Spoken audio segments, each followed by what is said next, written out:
Tahun 1999, puluhan orang terjebak dalam kebakaran di sebuah terowongan yang menghubungkan Perancis dan Italia. Namun hingga saat ini penyebab pastinya belum diketahui.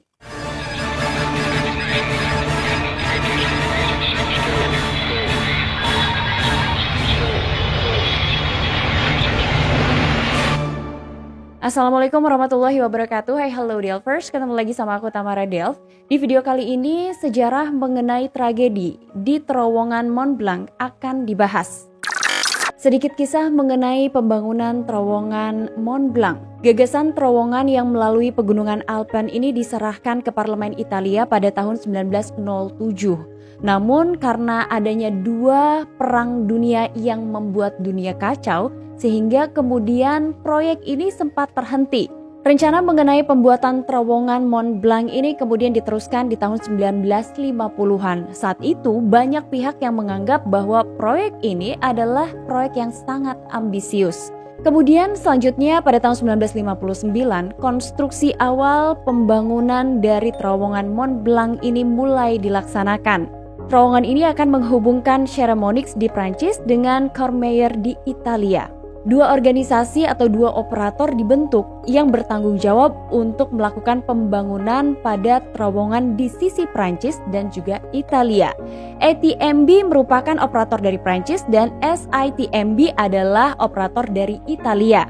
Masing-masing operator ini mulai membangun atau melakukan pengeboran pada bagian negaranya masing-masing di tahun 1959. Kemudian di tahun 1962, tahap pengeboran selesai ketika para pekerja dari dua negara ini bertemu di tengah-tengah. Nah, sejak saat itu pembangunan secara keseluruhan terowongan Mont Blanc ini berlangsung selama 3 tahun. Setelah pembangunannya selesai, Mont Blanc Tunnel atau terowongan Mont Blanc ini diresmikan oleh Presiden Prancis dan juga Italia. Setelah diresmikan, terowongan ini dibuka untuk umum pada tanggal 19 Juli 1965. Pada saat itu, terowongan Mont Blanc merupakan terowongan yang lebih panjang daripada terowongan jalan raya manapun. Keuntungan dibuatnya terowongan tersebut adalah mempermudah pengemudi dari pengendara mobil pribadi maupun pengendara mobil-mobil angkutan besar untuk melewati jalan yang tidak harus berliku-liku atau berbelok-belok. Meskipun panjang dari terowongan ini hanya sekitar 11,6 km atau 7,2 mil, tapi ternyata keberadaan terowongan tersebut menghemat waktu rata-rata para pengemudi sebanyak atau selama 2 jam. Terowongan Mont Blanc ini menjadi rute yang sangat populer karena melambangkan persatuan dari benua yang dirusak oleh terjadinya Perang Dunia, sehingga kemudian dianggap sebagai simbol perdamaian. Bukan hanya sebagai simbol perdamaian, tapi terowongan Mont Blanc ini juga ternyata merupakan sumber pendapatan yang sangat baik untuk kedua operatornya. Karena ternyata di akhir tahun 1990-an, operator ATMB memungut biaya tol untuk menggunakan terowongan yang rata-rata 91% keuntungannya murni.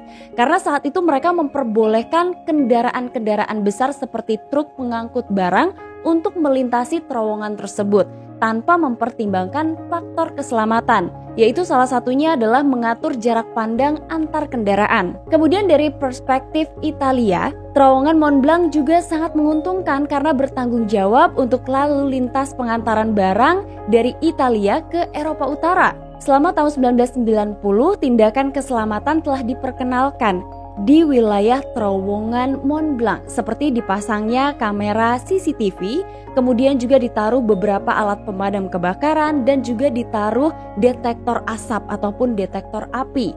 Dan sejak awal diresmikan kemudian juga mulai digunakan oleh umum, terowongan ini tidak pernah mengalami masalah, bahkan tidak pernah terjadi kecelakaan hingga kemudian pada tanggal 24 Maret 1999. Saat itu seorang pengemudi truk asal Belgia bernama Gilbert de Grafy berangkat dengan rute regulernya dari Prancis menuju ke Italia. Pada hari keberangkatannya, ia memuat 9.000 kg margarin dan 12.000 kg tepung. Semua muatannya itu ditaruh di dalam truknya dalam kondisi aman. Gilbert melewati sisi pintu tol dari arah Prancis sekitar pukul 10:46 pagi waktu setempat. Ketika ia mulai memasuki sisi terowongan Mont Blanc dari arah Prancis ini, semuanya nampak normal dan perjalanannya juga sama seperti perjalanan biasanya.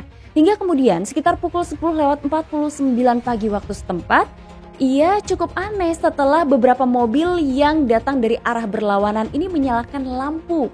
Saat itu sepertinya menandakan sesuatu hal terjadi pada truknya. Dengan cepat ia melihat ke arah spion untuk memastikan apa yang terjadi pada truk yang sedang dikemudikannya.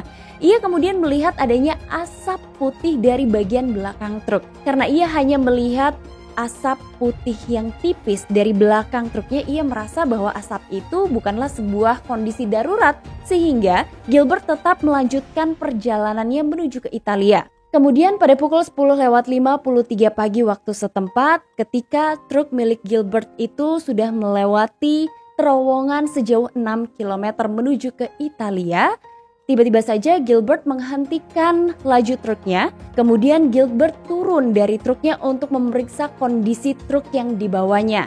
Nah, saat itulah Gilbert dikagetkan karena ternyata bagian belakang dari truknya itu sudah terbakar dan kobaran apinya sangat besar. Yang terpikir oleh Gilbert saat itu hanyalah upaya untuk menyelamatkan dirinya. Sehingga setelah ia melihat truknya terbakar, ia berusaha untuk menjauh dari truknya. Ia kemudian berlari menjauh dari truknya menuju ke terowongan yang mengarah ke Italia. Namun ternyata pada saat truk yang dikemudikan oleh Gilbert itu terbakar dan kobaran apinya semakin membesar, tidak ada operator dari dua negara yang mengetahui kejadian tersebut. Nah, karena ternyata operator Prancis ini mengalami kerusakan pada detektor asap. Sementara operator Italia sengaja mematikan detektor asapnya karena mendapat peringatan palsu berkali-kali. Maka kemudian salah seorang pengemudi yang ada di dalam terowongan itu langsung berupaya untuk melaporkan kondisi yang terjadi di terowongan itu pada operator Prancis. Dari sanalah mereka baru mengetahui adanya truk yang terbakar di dalam terowongan. Nah, pihak operator Prancis ini langsung menghubungi pihak operator Italia untuk melaporkannya, dan dari sanalah dua operator ini baru mengetahui apa yang terjadi pada terowongan Mont Blanc. Setelah mengetahui apa yang terjadi pada terowongan Mont Blanc, kemudian pada pukul 10:55 lalu lintas menuju ke Mont Blanc ini dihentikan. Tidak ada yang boleh masuk menuju ke terowongan tersebut. Sementara itu kondisi di dalam terowongan semakin parah, di mana ada 10 mobil pribadi dan 18 truk yang terjebak.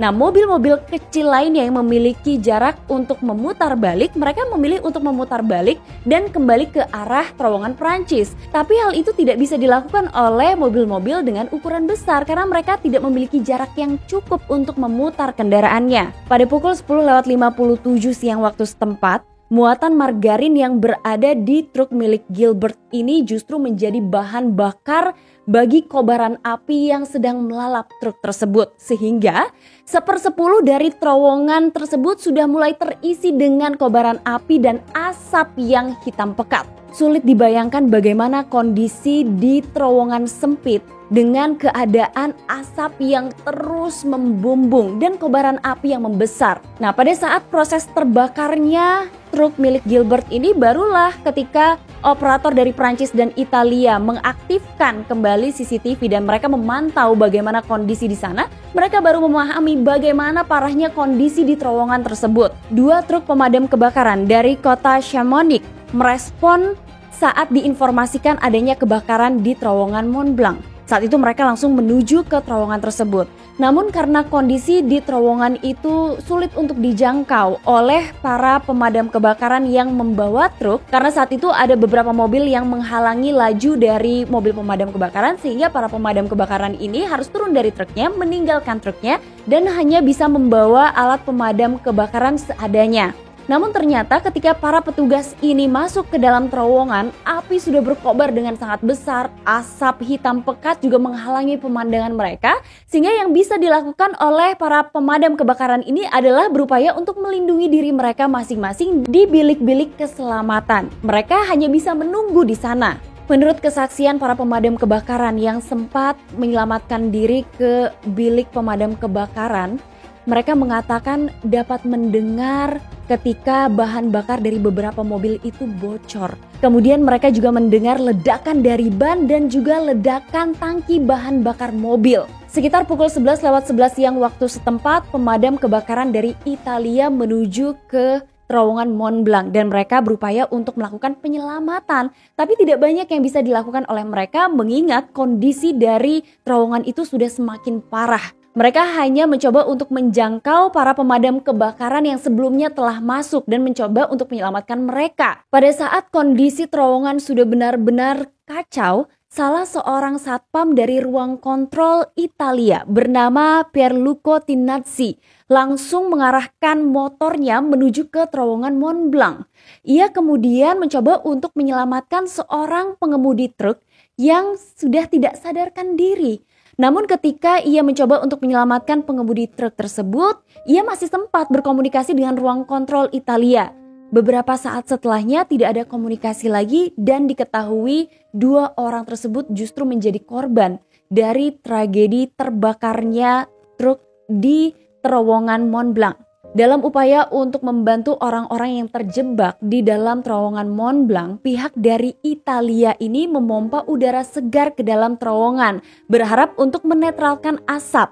Namun ternyata keputusan dari pihak operator Italia ini justru menjadi kontroversi, di mana beberapa pihak berpendapat dengan dipompanya udara segar, hal itu tidak membantu kondisi di dalam terowongan, justru malah membuat api berkobar semakin besar. 40 menit setelah truk milik Gilbert itu terbakar, asap telah mencapai sisi terowongan Perancis dan tidak mungkin lagi untuk dipadamkan. Hingga kemudian api itu terus menyala selama 53 jam dengan suhu mencapai 1000 derajat Celcius. Sebelum situasi semakin parah lagi, ada beberapa petugas pemadam kebakaran yang tiba di lokasi kemudian menyelamatkan petugas-petugas pemadam kebakaran yang sudah berada di dalam dan terjebak.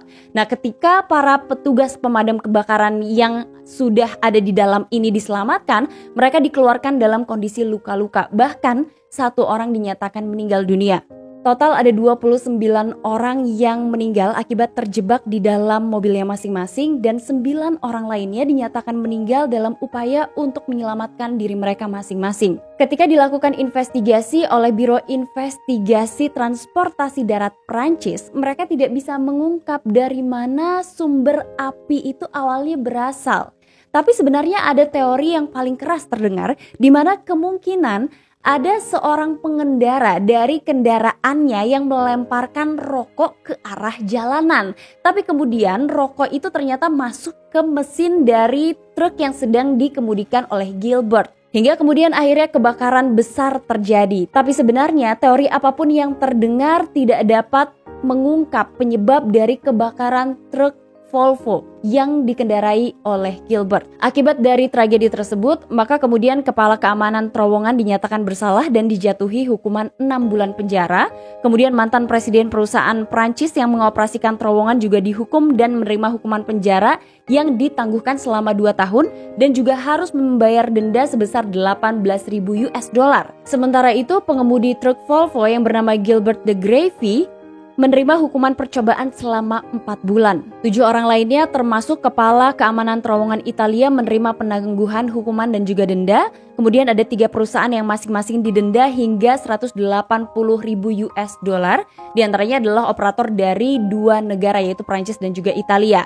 Sementara itu tuduhan terhadap Volvo dibatalkan karena tidak terbukti melakukan tindakan kelalaian sehingga menyebabkan truk itu sendiri terbakar. Kemudian atas aksi kepahlawanannya, Pierluca Tinazzi mendapatkan penghargaan dari Italia setelah upayanya untuk menyelamatkan salah seorang korban dari terowongan Mont Blanc. Setelah tragedi tersebut juga upaya untuk meningkatkan keamanan di terowongan Mont Blanc terus dilakukan. Di antaranya adalah menambahkan kamera CCTV, kemudian menambahkan alat pemadam kebakaran, melengkapi detektor asap yang lebih canggih lagi. Nah, Delvers, itulah sejarah singkat mengenai tragedi terowongan Mont Blanc di tahun 1999. Semoga informasi ini menambah lagi wawasan kita. Nah, terima kasih untuk kalian yang sudah nonton. Yang belum subscribe, coba cek dulu. Dan subscribe sekarang langsung. Jangan lupa juga di like videonya, di komen-komen di bawah sini. Kira-kira apa lagi ya yang harus dibahas sama Tamara Delv. Terima kasih untuk kalian yang sudah nonton. Jangan lupa terus nonton episode selanjutnya ya. Sampai ketemu lagi. Assalamualaikum warahmatullahi wabarakatuh. Bye bye.